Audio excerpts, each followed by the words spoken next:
네, 최근 여론 추이가 조금씩 바뀌고 있다라는 분석이 나오고 있습니다. 예를 들어서 정권 교체와 정권 연장에 대한 응답률 격차가 한때는 오차 범위 안으로 좁혀졌었는데 최근 들어서 다시 벌어지고 있다 이런 이야기가 좀 나오고 있는데요. 이 현상 어떻게 봐야 될지 여론조사 전문가와 분석을 해보도록 하겠습니다. 윤희웅 오피니언즈 대표 모셨습니다. 어서 오세요. 네, 안녕하십니까? 네, 이 자리에서는 모든 여론조사를 다 열거할 수는 없고 네. 대표적인 그 사례 하나만 좀 뽑아서 일단 먼저 좀 얘기를 했으면 좋겠는데요. 어떤 조사일까요? 예, JTBC가 메타보이스에 의뢰해서 2월 14일, 15일 양일간 실시한 전화조사 결과인데요. 예. 오늘 말씀드리는 모든 조사는 중앙선거 여론조사 심의위원회 홈페이지를 참조하시면 됩니다. 여기서 이제 이번은 그러니까 전화 면접 조사였습니까? 예, 그렇습니다.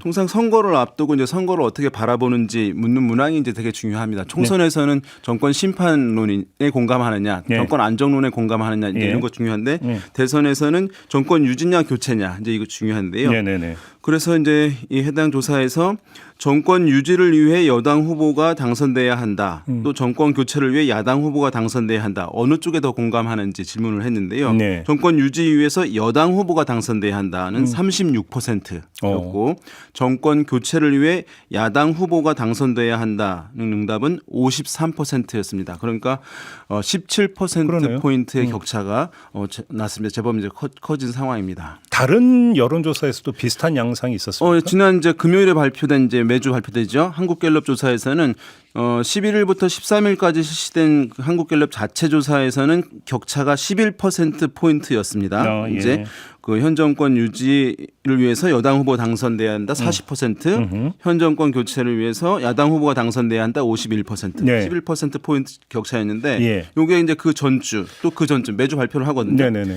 1월 셋째 주에는 8% 포인트 격차였어요. 근데 1월 넷째 주 조사에서는 10% 포인트 격차였고, 예. 그러니까 지난주 금요일 날 발표된 것은 11% 포인트, 그러니까 조금씩 벌어지네요. 수치가 이제 좀 늘어난 것이 다른 조사에서도 좀 확인이 되고 있는 상황입니다. 그러니까 현상적으로는 벌어지는 추세인 거잖아요. 네, 그렇습니다. 그러면 말 그대로 여론이 지금 다시 바뀌고 있는 것이냐, 네. 아니면 이전 조사에서 뭔가 문제가 있었던 것이냐, 네. 이걸 분석을 해야 되는데 어떻게 보십니까? 단 하나의 요인이라고 보기는 힘들 것 같은데요. 네.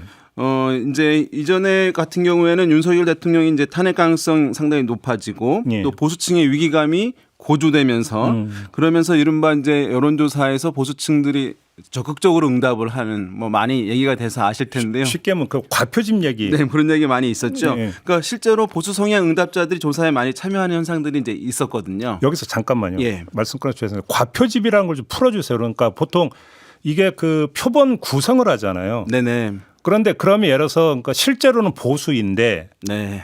그러니까 진보로 자신이 응답을 하고 진보로 표집된 이런 경우를 아닙니다. 그런 분들은 사실은 뭐 본인이 성향을 속여서 얘기하는 분들이 있을 수는 있는데 네. 그것은 이제 큰 의미는 없습니다. 실제로 여론조사에서는 내가 어디 살고 있는 지역 또 성별, 연령에 있어서는 실제 임금비와 동일하게 반영이 됩니다. 그런데 이제 직업이 무엇이냐, 성향이 어떻게 되냐라고 하는 것들은 이제 자유롭게 얘기를 하는 것인데 네. 통상적으로 이제 보게 되면 그러면 그 중에서 나는 진보입니다. 나는 보수입니다라고 응답하는 비율이 엇비슷하거나 사실 네. 그 차이가 한 50명 이내로 크지 않아야 되는데 최근 이제 그 한 달 정도 전에 조사들 보면은 막 100명까지 차이가 납니다. 그러니까 보수 응답자가 이전에 어떤 진보 나는 진보요 나는 보수요라고 했던 어떤 그 표본 그 규모에 비해서 너무 컸다 보수가. 네, 그렇습니다. 같은 조사에서도 진보 응답자 비율보다 보수 응답자 비율이 한 100명 가까이 많게 나오는 조사들이 이제 많이 있었거든요. 네네네. 그런 것들이 최근에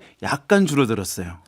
약간 줄어든. 그러니까 아주 많이는 아니겠습니다만은 그래도 100명 넘던 것들이 또는 예. 100명 내외였던 것들이 그래도 한 50명, 60명, 70명 차이로 이제 줄어든 부분들이 하나 영향을 준 부분이 있겠고요. 예. 또 한 가지는 윤석열 대통령이 이제 현재 나와서 변론에 이제 참여를 했잖아요. 네네네. 뭐 그런 부분들이 지지층들에게는 이제 관심을 유도하는 효과가 있었겠지만 네네네. 또 중도층 등 뭐 일반 대중에게는 본인이 이제 잘못이 크게 없다 또는 이제 부정선거 뭐 중국이 개입했다 뭐 이런 부분들 부각이 되면서 그런 것들이 좀 설득력 있게 다가가지 못한 부분들 네.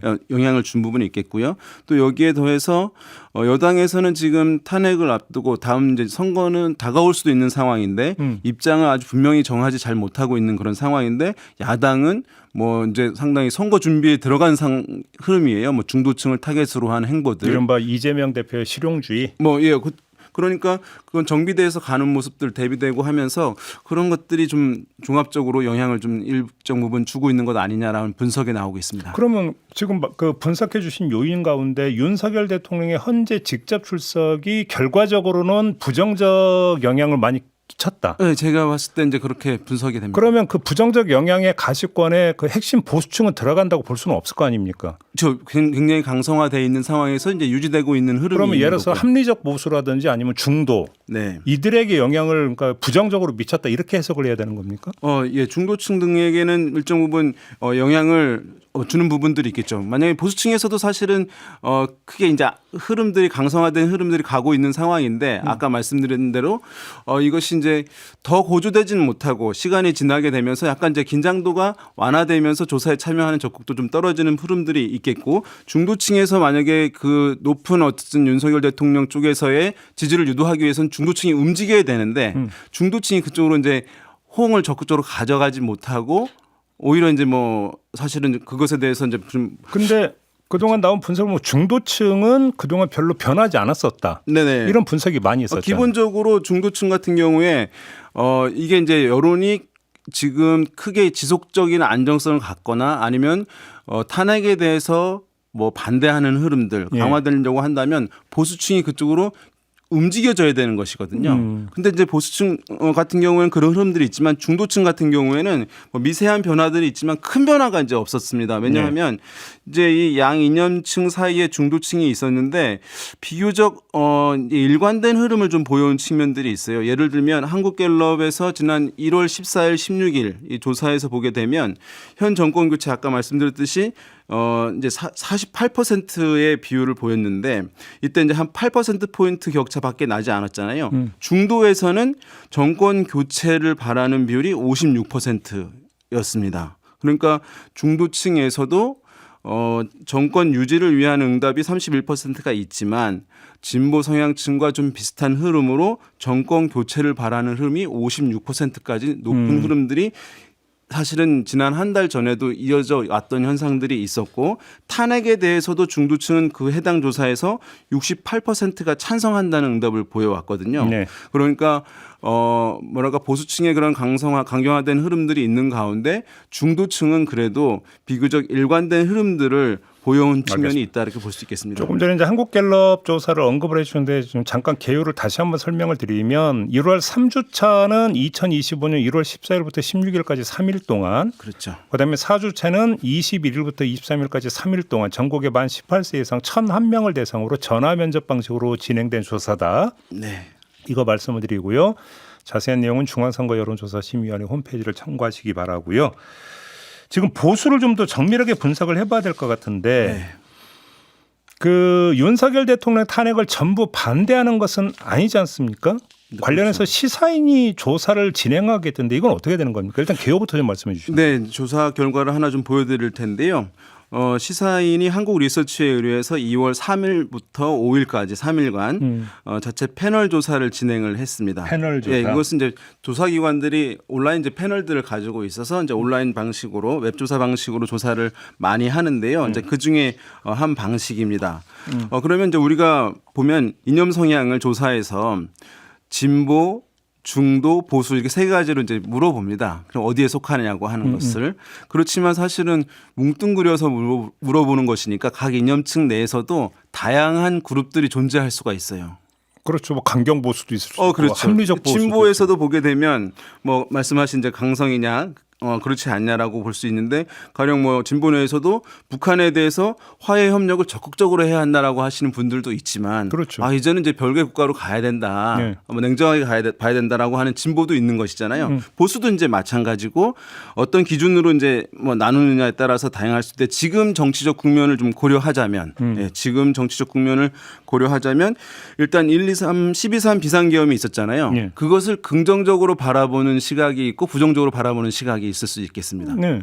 또 그다음에 지금 이제 탄핵 국면이잖아요. 탄핵을 찬성하는 보수가 있겠고 반대하는 보수가 있을 수 있잖아요. 그럼 요것을 구분해서 조합을 한번 해볼 수 있을 것 같아요. 네. 그러면 계엄에 비판적이면서 탄핵에 찬성하는 보수가 있는 거예요.